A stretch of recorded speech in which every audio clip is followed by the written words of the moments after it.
हमारी संस्कृति, हमारे संस्कार सदा रहें हमारे साथ। सब्सक्राइब करें तिलक।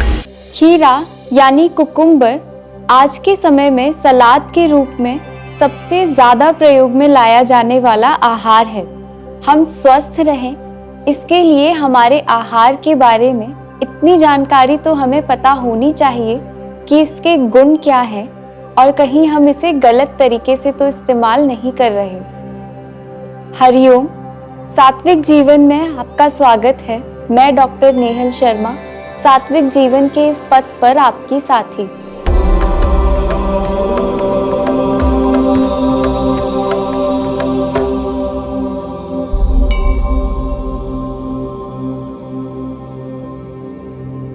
खीरा को संस्कृत में त्रपुस और अंग्रेजी में कुकुम्बर कहते हैं। इसे कंटकी फलम, सुधावास, क्योंकि इसका जो पल्प है वो सफेद रंग का होता है, और सुशीतलम भी कहा जाता है।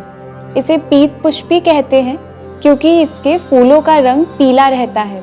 इसके सामान्य गुण देखें तो ये स्वाद में मधुर होता है, रुक्ष होता है, शीतवीर्य है यानी शरीर में ठंडक लाता है, पित्तहर है और मूत्रल है यानी मूत्र में कोई रुकावट है तो उसे दूर करता है। चरक संहिता में खीरा के लिए कहा गया है, त्रपुसेर वारुकम स्वादु गुरु विष्टम्भी शीतलम मुख प्रियम च रुक्षम च मूत्रलम त्रपुसम त्वयति। इसका अर्थ है त्रपुस पचने में भारी होता है, देर से पचता है, शीतलता लाता है, रुक्षता लाता है और मूत्रल है। त्रपुस बस्ती शोधक भी है, यानी जिन्हें रीनल स्टोन है या यूटीआई है या कहीं मूत्र मार्ग में जलन है तो खीरा का प्रयोग करना इन अवस्थाओं में अच्छा है। ये विष्टम्भी है तो खाने के साथ सलाद के रूप में इसका प्रयोग कर सकते हैं, लेकिन कम मात्रा में। ऐसा ना हो कि भर पेट केवल सलाद का ही प्रयोग कर रहे हैं, क्योंकि इससे आपके शरीर का पोषण भी नहीं होगा और ना ही ये शरीर की धातुओं का निर्माण ठीक से करेगा। इसलिए अगर आप बहुत अधिक मात्रा में रोजाना या एक समय केवल खीरा का ही सेवन करते हैं तो दीर्घकाल में कमजोरी, थकान, हड्डियों में कमजोरी और शरीर में रूखापन बढ़ सकता है। इसे सर्दियों में, खांसी जुकाम की अवस्था में, अस्थमा में, बुखार में कम प्रयोग करना चाहिए या ना करें तो और भी अच्छा है। या बार बार यदि किसी को मूत्र की प्रवृत्ति होती है तो भी इसका प्रयोग करना दिक्कत बढ़ा सकता है। खीरे के बीज भी शीतल होते हैं। ये भी मूत्र विकार, मूत्र में रुकावट और जलन को कम करते हैं। खीरा में विटामिन के, विटामिन बी, पोटेशियम, मैग्नीज और कॉपर जैसे बहुत से जरूरी तत्व होते हैं। खीरा का प्रयोग मुख्य रूप से अत्यधिक प्यास की समस्या कम करने के लिए और गर्मियों में करना श्रेष्ठ है।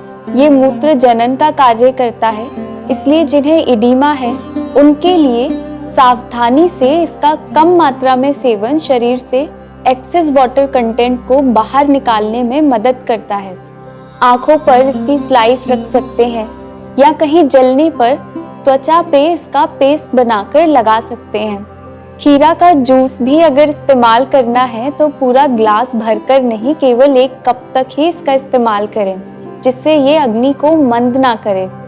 जिन्हें वजन कम करना है वो भी खाने के साथ इसका प्रयोग कर सकते हैं, क्योंकि खीरा पोषण नहीं करता पर भूख को कम कर देता है।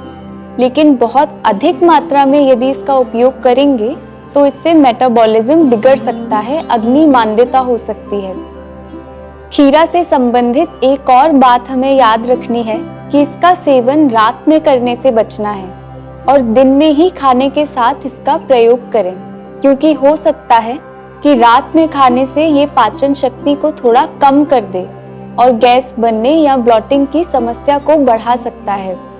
खीरा के गुणों को ध्यान में रखकर सोच समझकर इसका सेवन करें और स्वस्थ रहें।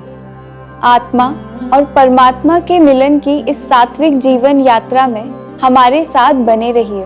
दिव्य शक्ति की कृपा हम सब पर बनी रहे।